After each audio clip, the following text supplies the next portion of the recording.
one small step for man and a giant leap for mankind. Those were the first words spoken when we landed on the moon. And now, in the next few days, we're going back.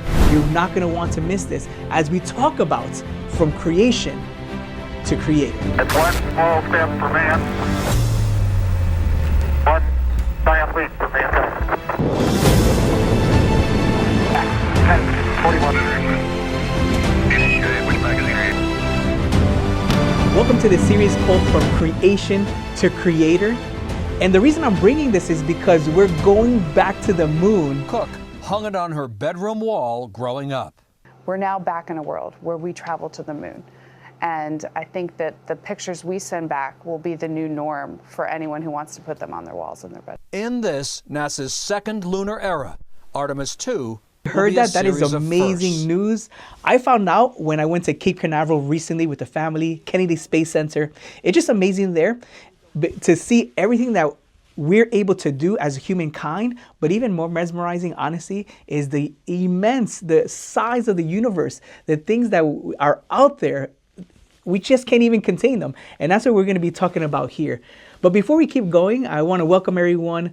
If you don't know me yet, my name is Alex, and I like to make these videos to bring us all together in one topic. And this topic now, I think, is very relevant.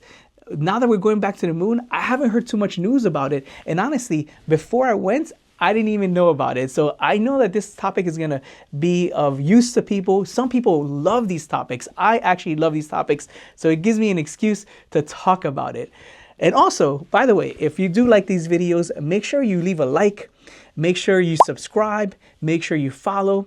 And if you know someone that is going to benefit from this, likes this topic, share this video with them. It's going to help with the algorithm, but also it's going to be a blessing to them. If it's a blessing to you, I know it will be one to them as well. But today's topic, like I said, is going to be about from creation to creator. And I wanted to talk about the size of the universe. The size of the universe. It's humongous. Now, let's talk about light first, okay? The moon is actually 286,000 miles away. And it's going to take them a couple of days for the astronauts to go and circle around the moon. Artemis II is going to go around the moon. They're not going to touch the moon this time. Artemis 1, by the way, they already did this, but without any people in it. And they came back and, the shuttle came back and it came out all good. So they're going to go back. Artemis 2 is going to go around with astronauts. They're going to go around the dark side of the moon. They're going to be without communication for, I think, about 40 or 45 minutes. And that's a big deal. Now, Artemis 3, which is scheduled a couple of years from now, they are going to touch the moon. And eventually, the plan is to make a colony in the moon, which is a whole thing itself right there. But today I want to talk a little bit more about the distance of things. Now, the sun is so much farther. I could bore you with numbers, but here's how far it is, okay? Light. Light takes 8 minutes to get from the sun all the way to us. That's how far it is. Light. Think of light, how fast it is. You see, you put on the light and immediately it's there. And I actually have the calculation here. Light travels at 186,000 miles per second. That's how fast it travels per second. And yet it takes 8 minutes for the light of the sun to get to us. That is just mind-boggling. When you're looking at the sun, well, hopefully you're not looking at the sun, but when you're seeing the sunshine and you're feeling it in your skin, that means that light had been traveling 8 minutes prior. And that in itself is mind-boggling. But think about this now. The next nearest star, in order to get there, it would take 4 years traveling at the speed of light. We human beings cannot travel to the speed of light yet. And actually they theorize, even Albert Einstein said that we most likely will never be able to do that, because if we have mass, we're made of mass, we cannot travel at the speed of light. But even if we could, we don't have the capabilities, we don't have the spaceships, but if we could, we'd have to travel at the speed of light for 4 years in order to get to the next nearest star. But wait, there's more. In order to get to the nearest galaxy, we're part of the Milky Way galaxy, but the next galaxy is the Andromeda galaxy. And to get to that galaxy, we would have to travel the speed of light for 25,000 years. That's how long we would have to travel in order to get there. That's an immense calculation that it's a limit. We can't even fathom just talking about it. It's immense. Okay, let's switch it up because I know I might have lost some people. But if I didn't, leave a like, because I think that this is a topic that a lot of people do like. Every time I speak to some people, this is interesting. All right, here's another one that always gets me. Even me, I've seen the videos all the time. And in a minute, I'm going to share a video. But our Earth is pretty big. I mean, for those of you who travel, been around the world on airplanes, I mean, the Earth is pretty big. Even just to get from, I live in Florida, and we used to drive a lot to New York, and that drive is, I mean, it's exhausting. Now sometimes we drive to North Carolina, and that's not too bad. Sometimes we drive to just Ocala, and that's pretty bad. I mean, it's like 4 hours, and it's like, you feel it. By the way, we also went to Key West, and it was a 4-hour drive, and that was, I mean, we felt it. But think about like the Earth. Sometimes you have to go 9 hours in airplane, 15 hours in airplane. I'm not sure what was the longest flight that you've had. If you had a long flight, leave us in the comments. Tell us how long was the longest flight that you've been on. I've been on to Europe, so it's like 9 hours. And sometimes even that starts to get pretty crazy. But to get to Asia, sometimes you know 20 hours on an airplane. That's just here on Earth. Now, think of how big Earth is, and we're going to compare that to the sun. Compared to the sun, the Earth is so small. The Earth is, you could take the Earth and fit it inside the sun. 1 million Earths could fit inside the sun. That's how big our Earth is. It's humongous. Or not the Earth, the sun. Our sun is that big. Also, by the way, Jupiter and other planets are much bigger than us as well. Some planets are smaller, but for example, Jupiter, you know that red spot on Jupiter? Well, you could fit about 3 Earths on just that little spot. That spot is a storm. So that storm is 3 times as big as the Earth. Imagine how big that is. Now, we take it back a little bit, and our sun is actually not one of the biggest stars. It's actually a smaller star. It's a younger star, and it's not even bigger at all.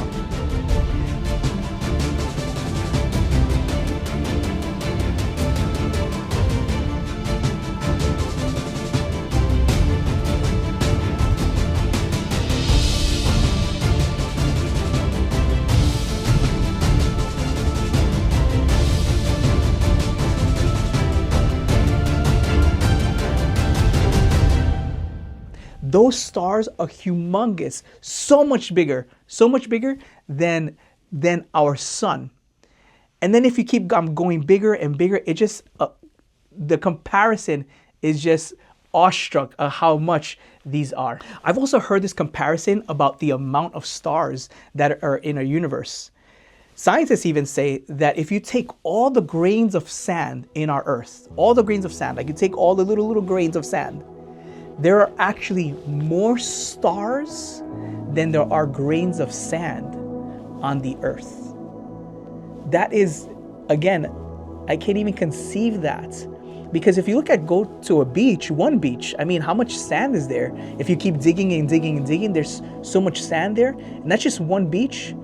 Florida is made up of a whole beaches, like the whole East Coast, West Coast. It's a peninsula, and that's only one beach. Think of all the beaches in the world, in our Earth, and there are more, they calculate that there are more stars than there are grains of sand in our Earth. You take a handful, you can't even count it, you lose count. And that's just amazing. Now, I want to go into this because this is so amazing. Out of all of this, God created all of this, and He was still mindful of us. He's the God of all this creation, humongous things, but yet us being so small, He was still mindful and created us. Yes, there are over thousands and billions and trillions of stars and galaxies, And it seems that we're so small in comparison. And even David said, who are you, God, that you're so mindful of me? But here's where it turns, and I want us to turn into the Bible, because God is looking at us, and no matter how big the universe is, how big things are, He is mindful of you. Wherever you are, wherever your situation is, God, our God, is so much bigger than this. And I want to read you a verse. This is going to be in Psalms 8, 3 and 4.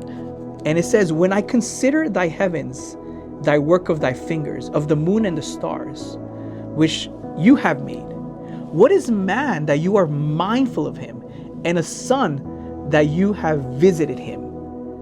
So here it's talking about God, how big the universe is, how big things are, but yet God is mindful of us. He wants to be our friend. It is just awestruck to think about these things, and yet we dive down deep in how small we are, but God is still mindful of us. David had the right words, the right intention, and I don't even think he knew all the science that we know now today. So here's what I'm saying, I'm proposing with this. There is purpose, there is design in the universe, but there's also purpose and design in your life. No matter where you are or what you're doing, I know that sometimes we could feel small because of situations or because of creation itself. But I know that God has put everything in its place and everything according to how it's supposed to be. And I know that that's what God is wanting for our lives as well. I hope that you're able to glean into some of this, because God is truly amazing, and He doesn't care just about the big things. He's actually cared about the very small things. And in my point of view, in the Bible's point of view, He actually created all this universe to give Him glory, but for us to live in it, and also to glean in and to be and see the glory of God. He's created it for us to be able to have a communication with nature, but ultimately with Him, with God Himself. That's just amazing to me.